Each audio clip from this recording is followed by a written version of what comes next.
Bonjour à tous, alors déjà j'espère que vous allez bien. Je vous fais cette petite vidéo pour vous aider à comprendre la correction des exercices sur les fractions égales. La correction n'est pas beaucoup détaillée et j'aimerais vraiment que vous essayiez de comprendre vos erreurs. Mettre juste la bonne réponse n'a pas d'intérêt ici. Alors, donc, je vais corriger les 3 premiers exercices. Ce premier exercice dans la vidéo 1. La vidéo 2 sera pour le deuxième exercice et la vidéo 3 pour le troisième exercice. Alors, dans cet exercice, on doit compléter par le symbole égal ou n'est pas égal à. Alors, on va utiliser les propriétés que vous avez recopiées dans votre leçon. Si on regarde le premier cas, on demande si 5 quarts est égal à la fraction 5 plus 3 sur 4 plus 3. C'est-à-dire 5 plus 3, 8 et 4 plus 3, 7. Est-ce que 5 quarts est égal à 8 septièmes? Alors ici, c'est faux.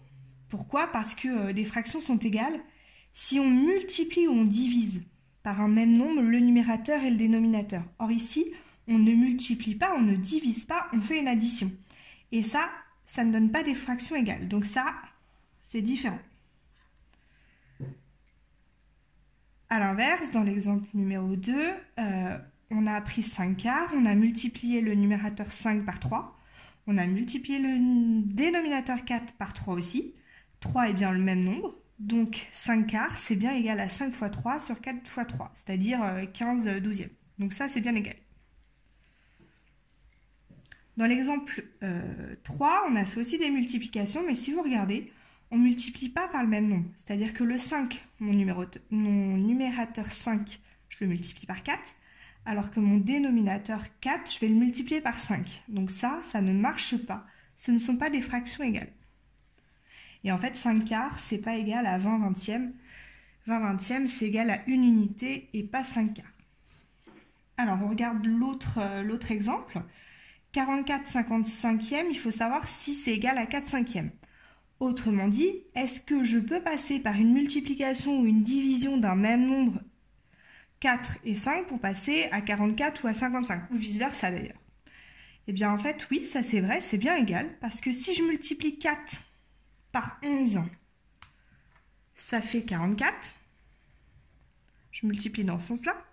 Et si je multiplie 5 par 11 aussi, qui est bien le même nombre, ça me donne 55. Donc on voit bien que ces deux fractions sont bien égales. Alors celui-ci, ce n'est pas égal. Pourquoi? Tout simplement, on ne peut pas trouver une multiplication qui permet de passer d'une fraction à l'autre, ou même une division. C'est pas égal parce que là, dans ce cas-là, on a un numérateur plus grand qu'un dénominateur. Et ici, c'est le contraire. C'est-à-dire que cette fraction, elle est plus grande que 1. Et cette fraction, elle est plus petite que 1. Donc ça ne peut pas être égal. Et même chose ici. D'ailleurs, c'est une erreur qu'il ne faudra vraiment plus faire. 4 cinquièmes, c'est pas du tout 4,5. 4 cinquièmes, c'est j'ai partagé l'unité en 5 et j'ai pris 4 parts. D'accord? 4 cinquièmes, c'est plus petit que l'unité. En fait, vous avez vu qu'un cinquième, c'est 0,2. Donc 4 cinquièmes, c'est 4 fois 0,2. Ça fait 0,8 ce nombre. C'est pas du tout égal à 4,5. Alors, on attaque les derniers qui sont un petit peu plus durs. Il faut regarder donc si 4 cinquièmes et 8 dixièmes sont égales ou pas. Alors là, oui, elles sont égales. Parce que je peux trouver une multiplication par un même nombre qui me permet de passer de cette fraction-là à cette fraction-là. Autrement dit, il faut se demander, pour passer de 4 à 8, par quelle opération je passe? En fait, je multiplie par 2.